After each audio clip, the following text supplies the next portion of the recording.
अस्सलाम वालेकुम रहमतुल्लाहि व बरकातहू। वालेकुम सलाम। रफ़ा साहब, पिछली मरतबा आपने स्कूल्स के मामला को लेकर कई बातों को इज़हार किया था और ख़ुसूसन कई स्कूलों की जो दीवारें गिर रही थी, ऐसे बच्चों को जाकर मिले और वहाँ के टीचर्स की भी मसाइल बताए थे। क्या वो मसाइल वहीं पे रुके हैं या कुछ गवर्नमेंट से कुछ हुआ है, आपको कुछ जिला पंचायत से कुछ आया है, एजुकेशन के डिपार्टमेंट से कुछ आपको हल हुआ है? क्योंकि बैन वजह से कुछ नहीं होगा। आपकी कोशिश को आपका फल क्या मिला है, वो बताइए सर। जैसा कि आप सब जानते हैं कि चंद दिन पहले एनआर क्षेत्रा के जो स्कूल्स, गवर्नमेंट स्कूल्स की हालत थी, उसके बारे में हमने एक प्रेस कॉन्फ्रेंस किया था। हमने जाकर वहाँ पर विज़िट किया, जायज़ा भी लिया था। बहुत बुरी हालत थी, टॉयलेट्स भरे हुए थे, कचरा कूड़ा डंप किया गया था, कोई भी बुनियादी सहूलत वहाँ पर नहीं थी, चाहे वो फर्नीचर हो या उनके लिए ठीक तरीके के बुक्स, किताबें, यूनिफॉर्म, चप्पल तक नहीं थे वहाँ पर, टेबल्स नहीं थे, फैंस नहीं थे, तो बहुत ही बुरी हालत थी। तो ये सब हमने जायज़ा लेकर वहाँ की तलबा की तकलीफ़ को हमने ख़ुद महसूस कर और जो तलबा को तालीम देने के लिए जो माँ बाप गवर्नमेंट की स्कूल की बुरी हालत होने की वजह से हज़ारों रुपए का ख़र्चा लेकर मजबूरन प्राइवेट स्कूल्स में पढ़ा रहे हैं, ये सब तकलीफ़ों को देखकर हमने जाकर डीसी को और जिला पंचायत सीईओ को और हेल्थ डिपार्टमेंट को भी हमने कंप्लेंट किया था कि वहाँ की हालत बहुत बुरी है, वहाँ से बीमारियाँ भी फैल सकती हैं, उतनी बदतर हालात है। और जो मुख्तलिफ एजुकेशन डिपार्टमेंट्स जो इसके ज़िम्मे में आते हैं, वहाँ पर हमने मेमोरेंडम्स दिए थे कि वहाँ की हालत को, बुनियादी सहूलतों को इमीडिएटली आप जायज़ा लेकर उसे सुधारना है और वहाँ के ज़रूरतों को पूरा करना है। तो इसके जवाब में हमें ज़िला पंचायत मैसूर सीईओ से और डिप्टी कमिश्नर साहब डीसी से भी हमें हमारे जो मेमोरेंडम का जवाब आया है, इसमें उन्होंने गवर्नमेंट डिपार्टमेंट्स को, एजुकेशन डिपार्टमेंट्स को सख्ती से ये डायरेक्शंस दिए हैं कि वहाँ के जो भी काम है उसे पूरे करें और प्राइवेट स्कूल्स जैसे हैं वैसे गवर्नमेंट स्कूल्स को भी बनाएं। तो मैं आपके माध्यम से ये भी आवाम को, जो लोग गवर्नमेंट स्कूल्स में अपने बच्चों को पढ़ा रहे हैं उनको भी, और जो प्राइवेट स्कूल्स में ख़र्जा लेकर, मजबूरी से, परेशानी से ख़र्जा लेकर पढ़ा रहे हैं, उन्हें भी अपील करता हूं आप सब हमारे साथ जुड़े SDPI social democratic party of India के साथ, क्योंकि हमने बहुत जद्दोजहद कर रहे हैं और हमारा एक एजेंडा भी है कि हम फ्री एजुकेशन और फ्री मेडिकेशन के लिए हम जद्दोजहद कर रहे हैं ताकि तालीम आप सबको फ्री मिले। हालांकि ये राइट टू एजुकेशन में है कि आपको हिंदुस्तान के हर शहरी को फ्री तालीम भी दिया जाए और मेडिकेशन भी फ्री दिया जाए। तो हम आपसे गुजारिश करते हैं कि आप सब हमारे साथ जुड़े, एक जद्दोजहद, एक मूवमेंट बनाएं, अवामी मूवमेंट जिसमें हम गवर्नमेंट पर दबाव डालकर गवर्नमेंट स्कूल्स को प्राइवेट स्कूल्स के तरह उसे इम्प्रूव करें, ताकि वहाँ जो लोग वहाँ की बुरी हालत को देखकर वहाँ अपने तलबा को नहीं भेज रहे हैं, वो जाकर वहाँ अपने बच्चों को भेजकर तालीम हासिल करे और उन्हें जो फाइनेंशियल बर्डन, जो परेशानी, जो खर्चदारी है, उससे भी उन्हें छुटकारा पाए। अच्छा, हर वार्ड के जो जिम्मेदार हैं आपके, क्या ये मुसलसल, जिस तरह आप स्कूल की बात कर रहे हैं, दीगर शोबे जैसे सेहत हो या रोजगार का मामला हो, या तमाम वार्ड्स में आपके जो प्रेसिडेंट्स वगैरह जिम्मेदार जो होते हैं, क्या हर वार्ड में आप हमेशा डायरेक्शन देकर रहते हैं?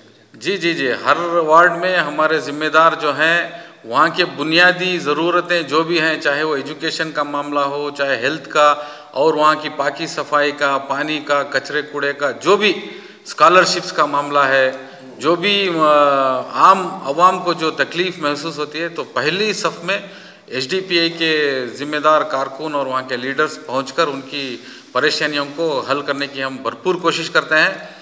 हम इख्तिदार में नहीं हैं, लेकिन हम एक अपोजिशन पार्टी का रोल बखूब निभा रहे हैं।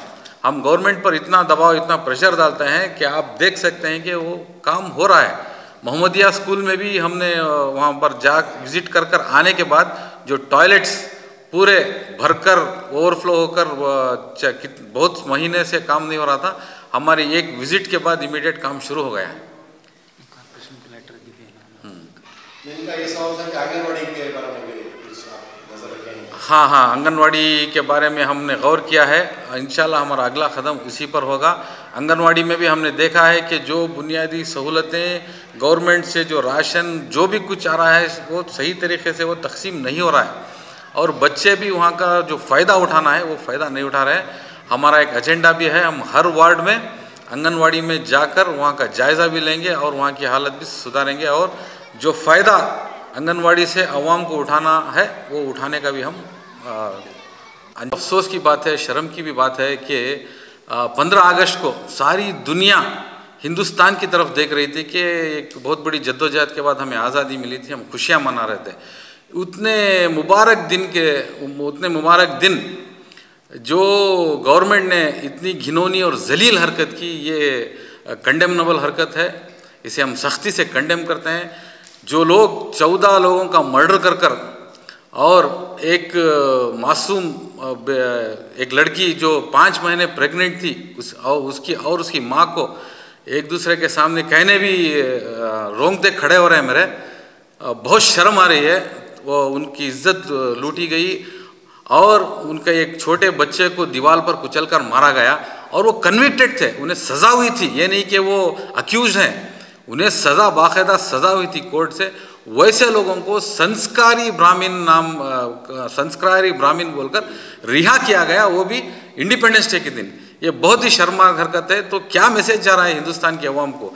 ये देखकर जो है, और ऐसे जो गैर कानूनी काम करने वाले हैं उनके हौसले बुलंद होंगे। अब रिसेंट भी आप देखें, मुर्गा स्वामी है, ऐसे कई स्वामी असीमानंद है, और बहुत से स्वामी राम रहीम, और एक स्वामी वो बूढ़े सर के क्या नाम उनका, वो एक है। तो बहुत से स्वामियाँ अरेस्ट भी हुए हैं। तो ये बहुत ही शर्मनाक हरकत है, हम इसे कंडेम करते हैं। अच्छा, एक आखिरी सवाल, चामराजपेट इंदिरा को लेकर ज़मीन आवंटन की कोशिशों को क्या करेंगे, किस नज़र से देख रहे हैं?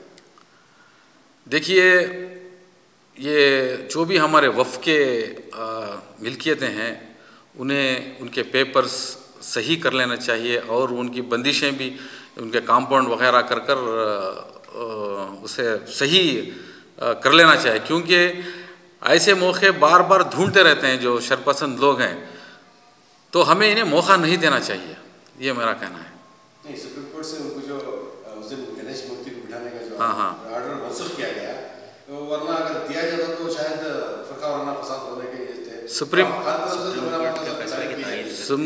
कोर्ट के फैसले को हम वेलकम करते हैं, तायद करते हैं। ये आज के हालात में जो जुडिशरी भी फेल हो चुकी है, इसमें एक चिराग, हमें उम्मीद का चिराग नज़र आ रहा है कि सुप्रीम कोर्ट का फैसला सही रहा। लेकिन हम इस मामले में गवर्नमेंट को सख्ती से कंडेम करते हैं। ये बीजेपी सरकार ने वहाँ पर इनवाइट किया था कि आकर वहाँ पर वो त्यौहार को मनाओ कर इनकी जिम्मेदारी इनवाइट करने की नहीं है। ये कौन होते हैं लोगों को बुलाकर वहाँ पर छेड़छाड़ करने और दावत दे रहे हैं? ये पेपर में खुले अल्फाज में दिया गया था कि BJP government is inviting people to celebrate the festival करके। सो इसे भी हम कंडेम करते हैं। सवाल था कि कल हम रामनगर गए हुए थे, वहाँ पे हमने देखा कि पॉपुलर फ्रंट ऑफ इंडिया के नौजवानों ने एसडीपी की जानिब से भी बहुत सा काम किया गया है। तो इस सिलसिले में आपका क्या नजरिया है? क्योंकि हमने देखा कि जहाँ पे एसडीपी और पीएफआई काम कर रही है, वहीं पे दीगर तंजीमें भी सरगर्म मैदान में है, और ऐसा लग रहा था कि इस इत्तेहाद से शायद आने वाले दिनों में उन लोगों को तमाचा होगा जो नफरत की वबा फैलाने वाले हैं। हमें जरूरत है वक्त की कि ऐसे आप जैसे तंजीमें और दीगर तमाम मिलकर एक जो हुए हैं, वाकई वक्त की जरूरत कही जा सकती है। जी अल्हम्दुलिल्लाह, आपने सही फरमाया।